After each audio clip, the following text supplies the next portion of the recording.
उत्तर प्रदेश की हम बात करें, जब बहन कुमारी मायावती की सरकार उत्तर प्रदेश में थी तो राज्यसभा में लोगों को भेजा गया, मुस्लिम को भी भेजा गया राज्यसभा में, SC ST को भेजा गया। तो जब अम्बेडकरवादियों की गवर्नमेंट होती है तो डेफिनेटली वो उन लोगों को भेजते हैं जो गरीब लोग हैं, जो उनकी आवाज़ उठा सकते हैं। इनको क्या लेना देना SC ST से, इनको क्या लेना देना OBC से, इनको क्या लेना मुसलमानों से? सिर्फ डरा कर ये वोट देना चाहते हैं। ऐसे यहाँ डरा के वोट लेना चाहते हैं, ऐसे ही पंजाब में लिया, ऐसी और स्टेटों में लेना चाहते हैं। सिर्फ डर की राजनीति कर रहे हैं कि भैया मुसलमानों हमको वोट दो, नहीं तो BJP आ जाएगी। ऐसे उत्तर प्रदेश में भी अखिलेश ने क्या करा कि हम BJP के साथ रहेंगे, मगर डराएंगे, डर का भय बनाएंगे कि मुसलमानों हमको वोट दो, नहीं तो BJP आ जाएगी। BJP तो फिर भी आ गई। अब मुसलमानों को सोचना चाहिए कि सारा वोट 100% वोट आपने समाजवादी पार्टी को दिया, फिर भी समाजवादी पार्टी कॉम्पिटेंट नहीं है, वो BJP को हरा सकती है। BJP फिर भी जीत गई। आपको अपना राजनीतिक जो पार्टनर है वो बदलना पड़ेगा उत्तर प्रदेश में और स्टेटों में। आपको दलितों को अपना राजनीतिक पार्टनर बनाना पड़ेगा, और दलित, मुस्लिम, OBC इस देश में अगर मिल जाते हैं, जो माननीय काशीराम साहब की एक सोच थी 85%, तो इस देश में परिवर्तन हो सकता है और हम BJP को इस देश से उखाड़ कर फेंक सकते हैं, नहीं तो कोई फार्मूला नहीं है। सर, आपने अखिलेश यादव का जिक्र किया, अभी लोग सोशल मीडिया पे बड़ी आलोचना कर रहे हैं कि एक ही समाज के उन्होंने सारे MLC प्रत्याशी बना दिए, कुछ ने तो पर्चे वापस ले लिए, BJP को समर्थन कर दिया। तो कैसे देख रहे हैं? अगर केजरीवाल कर रहा है इस काम को तो कोई गलत थोड़ा ही कर रहा है, सारी पार्टियां यही कर रही हैं। उन अम्बेडकरवादी जो कथाकथित अम्बेडकरवादी लोग हैं, उनको देखना चाहिए कि वो कह गए थे वहाँ अम्बेडकरवाद वहाँ जीवित रहेगा, और अखिलेश की तरफ भागे जा रहे, ये अखिलेश बचाएगा अब की बार। तो उन कथाकथित अम्बेडकरवादियों को सोचना चाहिए कि तुम्हारे साथ क्या हो रहा है। वो अखिलेश भी कहीं दूध के धुले नहीं है, उन्होंने भी दलितों के साथ सबसे ज़्यादा अत्याचार करने का काम किया था जब उनकी सरकार थी। मैं बार बार बताता हूँ कि उन्होंने क्या क्या किया था। दलितों का जो बिल था, प्रमोशन में रिजर्वेशन का जो बिल था, उसको भी उन्होंने, उनके नेता ने फाड़ने का काम किया था, और उन्होंने सड़क से लेकर संसद तक उसका विरोध किया था, डिमोशन करने का काम किया था। और अपने 5 साल के शासन में दलितों के साथ में जो अत्याचार कराए उन्होंने, वो सबसे ज़्यादा कराए। मुसलमानों के साथ जो दंगे कराए सबसे ज़्यादा कराए। तो इसलिए अखिलेश भी कोई वो बेचारे के लोग नहीं है, वो भी एक परिवार की पार्टी और परिवार चला रहा है। तो विधानसभा में जाना या राज्यसभा में जाना कोई जरूरी थोड़ा ही। आप अब तो बाबा साहब का नाम ले रहे हैं, अखिलेश यादव भी और केजरीवाल भी बाबा साहब के भक्त कह रहे हो, तो कह रहे हैं मैं पक्का भक्त हूँ, केजरीवाल तो यहाँ तक कह रहे हैं। ये तो लोगों को सोचना चाहिए कि जो बाबा साहब डॉक्टर अम्बेडकर की प्रतिमा लगाने की बात करते हैं कि बाबा साहब डॉक्टर अम्बेडकर की प्रतिमा लगाएंगे हम, और हर ऑफिस में, सरकारी ऑफिस में फोटो लगाएंगे, वो फोटो तो लगाएंगे, मगर बाबा साहब डॉक्टर अम्बेडकर के जो लोग हैं उनको मजबूत नहीं करेंगे, उनको राजनीति में आगे नहीं बढ़ाएंगे, उनको भागीदारी नहीं देंगे। लड़ाई तो भागीदारी की है ना, फोटो की लड़ाई नहीं है हमारी। फोटो तो हमारे घरों में है, सब में है। लड़ाई विचारधारा की लड़ाई है। वो फोटो के नाम पर आपको बहकाना चाहते हैं। आपकी जो कीमती वोट है, जो आपके बच्चों के भविष्य को निर्धारित करेगी, जो आपके जीवन को निर्धारित करेगी, वो आपको फोटो दिखाकर, लालच देकर वो आपके बच्चों के भविष्य को खराब कर रहे हैं, और वो अपनी राजनीति को मजबूत कर रहे हैं। और फिर वो जो केजरीवाल, वो पहले उन्होंने बोला था कि भाई हम जो रिजर्वेशन है उसके खिलाफ हैं, आज वो चेंज हो गया, बाबा साहब डॉक्टर अम्बेडकर का नाटक दिखा रहे हैं, बाबा साहब डॉक्टर अम्बेडकर के फोटो लगा रहे हैं। तो उनको सोचना चाहिए ना कि जब बाबा साहब डॉक्टर अम्बेडकर के फोटो लगा तो उनके समाज के एक आदमी को तो मैं भेज दूँ राज्यसभा। क्या एक भी आदमी नहीं लगा? दलितों में एक भी आदमी राज्यसभा जाने लायक नहीं है क्या? उन्होंने दलितों के लिए राजनीतिक रूप पर क्या करा बताइए? जो लोग जीत कर आए हैं वो रिजर्वेशन सीट, इतनी योग्यता नहीं होगी ना आप लोगों में, इस वजह से नहीं भेजा। अच्छा, वोट देते हैं हम उनको CM बनाने की योग्यता है दलितों में कि उनको वोट देकर CM बना दे सकते हैं, पंजाब का CM बना सकते हैं, यहाँ का दिल्ली का CM बना सकते हैं, जो दलित देते हैं।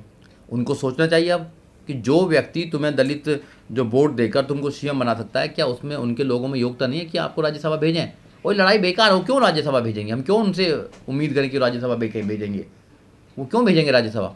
राज्यसभा तो तुमको वो भेजेगा ना जो तुमसे प्यार करता है, जो रिप्रेजेंटेशन करना चाहता है, वो तो अपने लोगों को ही भेजेंगे। अभी 5 जो पंजाब से भेजे हैं उनके नाम आपको पता ही है, राघव चड्ढा है, हरभजन सिंह है, संजीव अरोड़ा है, अशोक मित्तल है, संजीव पाठक है, ये लोग भेजे हुए हैं। और पहले 3 भेजे, 8 लोगों में से एक भी SC ST OBC माइनॉरिटी महिला नहीं है। क्या सर दलितों के पास पैसा नहीं है राज्यसभा जाने के लिए? नहीं, पैसे की बात नहीं होती है राज्यसभा, पार्टी जिसको चाहे उसको भेजेगी। अब पार्टी दलितों का वहाँ प्रतिनिधित्व नहीं करना चाहती है। कुछ लोग कहते हैं पार्टी है, आम आदमी पार्टी है, और जो पार्टियां अन्य पार्टी, उनको दलितों से कोई मोहब्बत नहीं है, वो सिर्फ उनको वोट ले ले, दलितों की वोट आ जाए।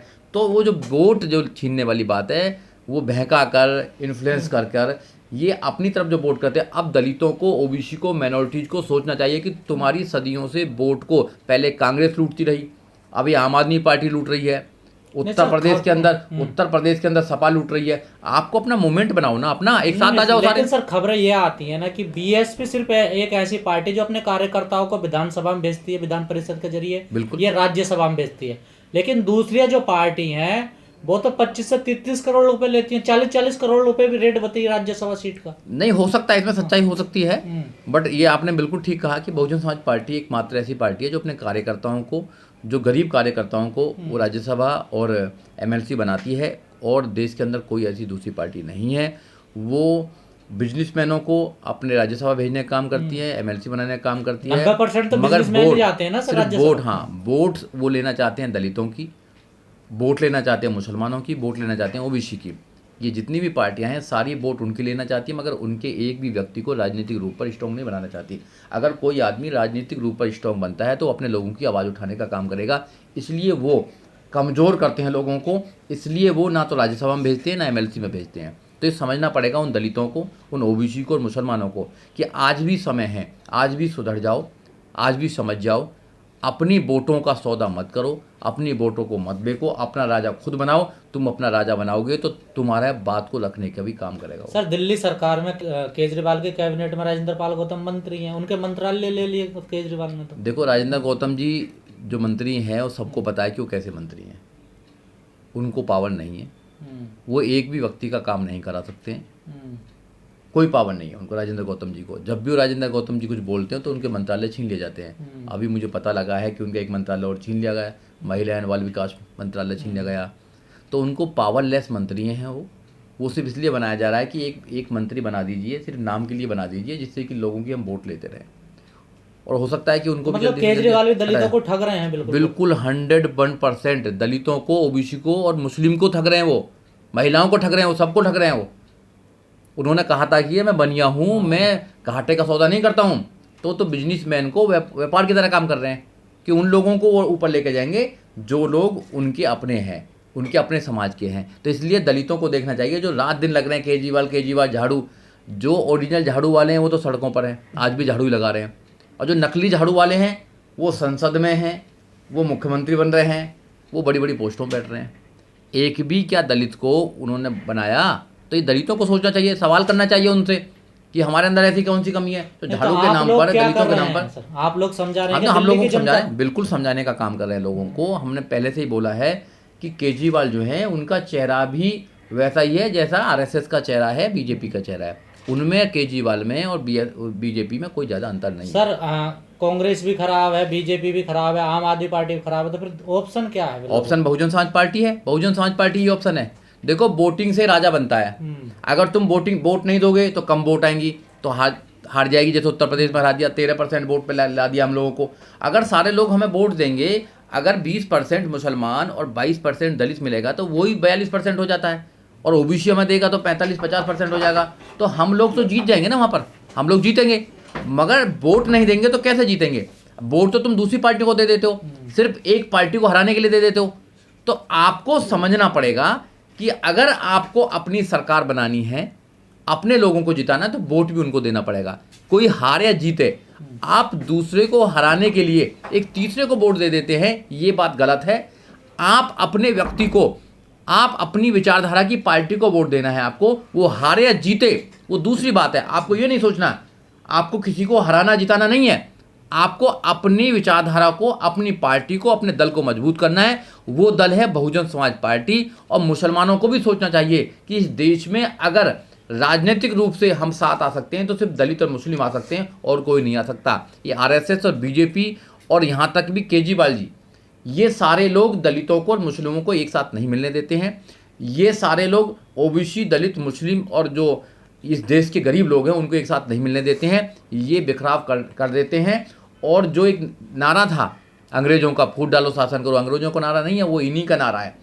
इन्हीं का नारा है। इन्होंने हमेशा फूट डालो शासन करने का काम किया है। और जब तक आप फूट डालते रहोगे, जब तक आप इकट्ठे नहीं रहोगे, जब तक ऐसे ही ये लोग मजे करते रहेंगे, शासन में रहेंगे। और तुम जो लोग हो जिनकी वोटों से राजा बनता है, वो लोग अपने अधिकारों के लिए तरसते रहेंगे। देखिए, जिनकी जो पार्टी होती है वो तो अपने लोगों को भेजेंगे। तो लोगों को समझना चाहिए, दिल्ली में एमसीडी के चुनाव अभी तो आ नहीं रहे हैं, क्योंकि दिल्ली में एमसीडी के चुनाव टल गए हैं अभी। शायद वो 3 एमसीडी हैं, तीनों एमसीडी को एक करना चाह रहे हैं। और जो आम आदमी पार्टी है, आम आदमी पार्टी एक ऐसी जातिवादी मानसिकता की पार्टी बन चुकी है आज की डेट में कि वो जो बेनिफिट दे रहे हैं, बेनिफिशरी जो लोग हैं वही लोग हैं जो बीजेपी के लोग हैं। वो बीजेपी में और आम आदमी पार्टी में कोई ज़्यादा बहुत बड़ा अंतर नहीं है। वोट देते हैं SC ST OBC माइनॉरिटीज, चाहे वो दिल्ली की बात हो, चाहे वो पंजाब की बात हो, चाहे और स्टेट की बात हो। मगर जब राज्यसभा भेजने की बात होती है तो दिल्ली में 3 लोगों को राज्यसभा भेजा गया।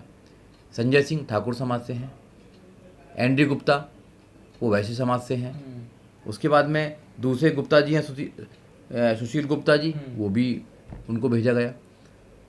अब 5 लोगों को भेजने का काम आया है तो वो भी जनरल कास्ट के ही भेजे गए हैं। क्या एक भी SC, एक भी OBC, एक भी मुसलमान और एक भी महिला क्या इस देश में नहीं बची हुई है?